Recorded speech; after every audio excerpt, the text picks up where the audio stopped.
ಈಗ ನಾನು ಏನ್ ಮಾಡು ಅಂತ್ಯಾ? ಅಪ್ಪ ಹೇಗಿದ್ದು ನಮ್ಮ ತೋಟ ರೈತ ಹತ್ರ ಇದೆ, ಆ ಕಡೆ ಏರ್ಪೋರ್ಟ್ ಇದೆ, ಈ ಕಡೆ ಸಿಟಿ ಹತ್ರ ಇದೆ. ಇದನ್ನ ಸೈಟ್ ಮಾಡ್ತೀವಿ ಅಂದ್ರೆ ಜನ ಕೊಂಡ್ಕೊಳ್ಳೋದಕ್ಕೆ ಕ್ಯೂ ನಿಂತ್ಕೊತಾರಪ್ಪ. ಇದೆಲ್ಲ ನಿಜವೇನೋ? ಹೌದಪ್ಪ. ನನ್ಗೆ ಐಡಿಯಾ ಒಳಿಲೇ ಇಲ್ಲ. ಬಾ ನಾವು ಮುಂದಿನ ದಾರಿ ನೋಡೋಣ. ಭೂಮಿನೂ ಹೆಚ್ಚು ಕಮ್ಮಿ 4 ಎಕರೆ ಐತೆ. ಅದಾಗ 1 ಎಕರೆ ಪೂರಾ ಹಾಳಾಗೋಯ್ತೆ. ಮಳೆ ಬೆಳೆ ಬರದೆ ದಿಕ್ಕೆ ತೋದಂಗೈತೆ.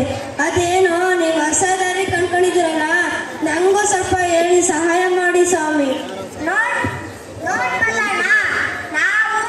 ರೂಪಕದಲ್ಲಿ ಅಥವಾ ನಾಟಕ ರೂಪಕದಲ್ಲಿ ಅಥವಾ ಹಾಡುಗಳ ರೂಪದಲ್ಲಿ ನಿಮಗೆ ತಲುಪಿಸ್ತಾ ಇದ್ದೇವೆ. ಯಾವತ್ತೂ ಸಹ ಒಬ್ಬ ರೈತನಿಗೆ ನಾವು ಗೌರವ ಕೊಡೋದಿಲ್ಲ, ಅವತ್ತು ನಮ್ಮ ದೇಶ ಹಾಳಾಗ್ತದೆ. ಇದು ದೇಶ ನಮ್ಮ ಹಳ್ಳಿಗಳ ದೇಶ, ನಮ್ಮ ಭಾರತವೇ ಹಳ್ಳಿಗಳ ದೇಶ. ನಮ್ಮ ಮೂಲವಾಗಿ ದೇಶವನ್ನು ಕಾಪಾಡ್ಕೊಂಡು ಬಂದಿದ್ದು ಸಹ ರೈತರೇನೆ, ಮುಂದೂ ಸಹ ರೈತರನ್ನೇ ಕಾಪಾಡೋದು. ಯಾವತ್ತಿಗೂ ಇವತ್ತು ಇಂಡಸ್ಟ್ರಿಯಲೈಸೇಷನ್ ಆಗಿರ್ಬೋದು, ಇದು ಕ್ಷಣಿಕ ಆಗಿರ್ತದೆ. ಕಾಲದಲ್ಲೂ ಸಹ ಕಾಪಾಡ್ಕೊಂಡು ಬಂದಂಥವರು ರೈತರು. ಆ ಕಾರಣಕ್ಕಾಗಿ ರೈತನಿಗೆ ಒಂದು ನಮನವನ್ನು ಸಲ್ಲಿಸಲಿಕ್ಕೆ ಈ ಒಂದು ಕಾರ್ಯಕ್ರಮ ಮಾಡ್ತಾ ಇದ್ದೇವೆ. ಇದ್ರ ಜೊತೆಗೆ ಇದಕ್ಕೆ ಸಹಕರಿಸಿದಂತಹ 8ನೇ ತರಗತಿ ಮಕ್ಕಳು ಬರಬೇಕು ಮೇಲೆ. ಮುಂದಿನ ಡ್ಯಾನ್ಸ್ 8ನೇ ತರಗತಿ ಗರ್ಲ್ಸ್. ಇಲ್ಲಿ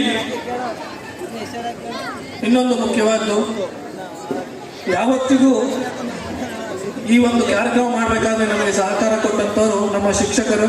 ಅದ್ರ ಜೊತೆಗೆ ನೀವೆಲ್ಲರೂ ಸಹಕಾರ ಕೊಟ್ರಿ, ಅದಕ್ಕೆಲ್ಲರಿಗೂ ಧನ್ಯವಾದಗಳು. ರೈತ ದೇಶದ ಅನ್ನದಾತ. ವ್ಯವಸಾಯ ಮಾಡಲು ಹೊಲಕ್ಕೆ ಹೊರಟಾಗ ಬೆಳೆ ಬೆಳೆದು ಸುಗ್ಗಿ ಸಂಭ್ರಮದಲ್ಲಿರುವಾಗ ಪ್ರವಾಹ ಬಂದು ಬೆಳೆ ನಾಶ ಆದರೆ ಆ ರೈತನ ಬದುಕು ಯಾವ ರೀತಿ ಕೊನೆಗೊಳ್ಳುತ್ತೆ ಅನ್ನೋದನ್ನ ಈ 8ನೇ ತರಗತಿಯ ಮಕ್ಕಳು ನಿಮ್ಮ ಮುಂದೆ ಪ್ರಸ್ತುತಪಡ್ತಾ ಇದ್ದಾರೆ.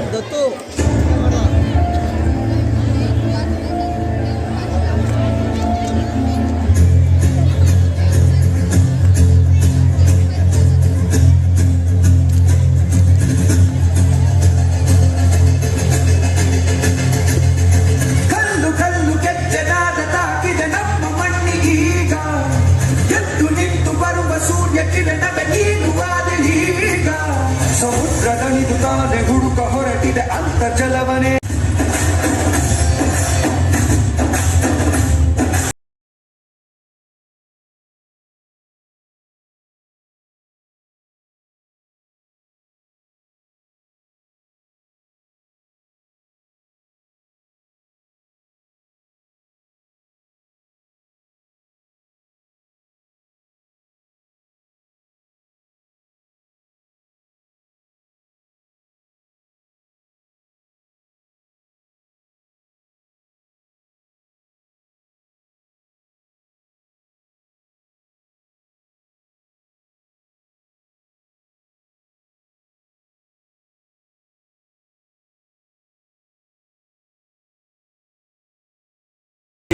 ನಡೆಯೋ ಇರುತ್ತವು ಗೆಲುವು ಕಾಣುವುದು, ಜಯವು ಮೊಳಗುವುದು, ನೀನೆ ಸಿಂಹ ಪಡೆಯೋ.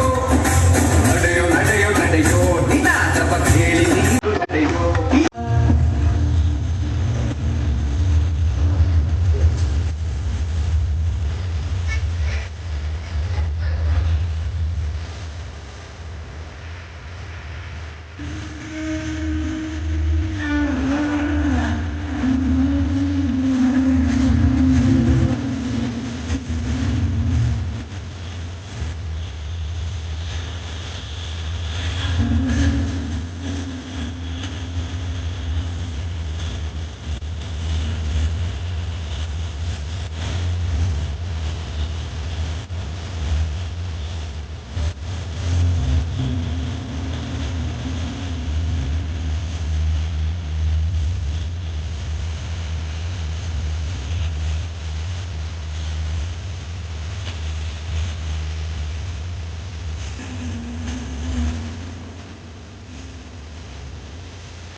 ಮನೆ ಕಟ್ಟೋಣ.